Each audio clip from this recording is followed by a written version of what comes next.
Picking up exactly where the premiere left off, episode 3 of Alien Earth begins with Joe and Wendy fighting to survive against a xenomorph.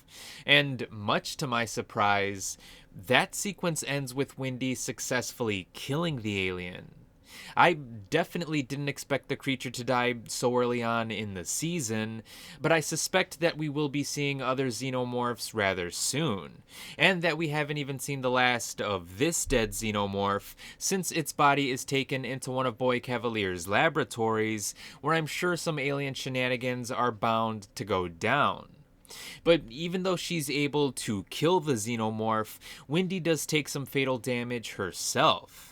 I think she even technically dies from the altercation. Luckily for her, she's in a synthetic body, so Cavalier and his scientists can have her up and running again in no time. Meanwhile, Morrow downloads data from the crashed ship into his body when he comes across Smee and Slightly. He then manages to get bits of vital information out of them, even plants a tracker on Slightly's body before Kirsch shows up to get them both out of there. Now, I didn't actually mention Morrow in my review for the premiere, and that's because I wasn't exactly sure what kind of role his character was going to have in this series. By the looks of it, he may be a minor or even a major villain of sorts. After all, he did spend a good chunk of time antagonizing some children. So I think he'll make for a great villain, especially since Babu Sise did an excellent job of playing the character.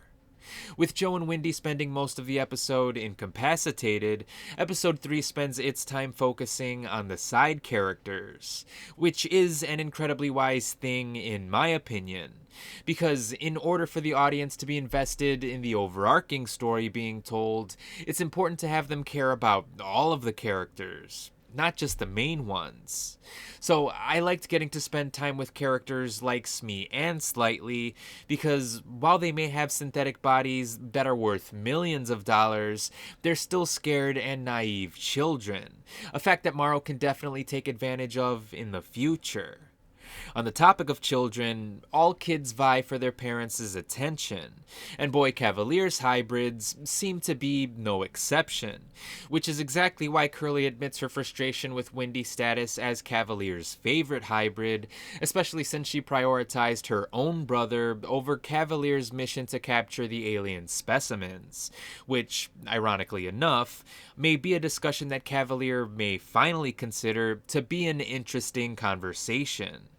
Back at the lab, Kirsch gets to perform some interesting research on the xenomorph eggs, a facehugger, and even an alien larva.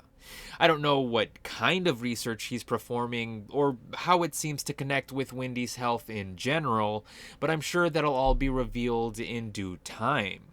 And since the show has plenty of time to spare before getting into any major plot reveals, I'm glad that it took the time to allow for some necessary world building. Because now that some of the tertiary characters feel a bit more fleshed out, it'll be easier to care about all of these characters when alien shenanigans do start to go down. Especially since everyone in the cast did an excellent job of bringing these characters to life. So, episode 3 did a great job of focusing on the world and the smaller characters who inhabit it, and I can't wait to see how that setup will pay off in future episodes. But I guess we'll see what'll happen on the 4th episode of Alien Earth once it gets released on Tuesday. Now, I should note that this review was first posted on my website, davidthemovieguy.com, so if you want to know my thoughts early, or if you just don't want to listen to the annoying sound of my voice, you can feel free to head on over there. But be sure to let me know what you thought about the 3rd episode of Alien Earth, and as always, thanks for watching.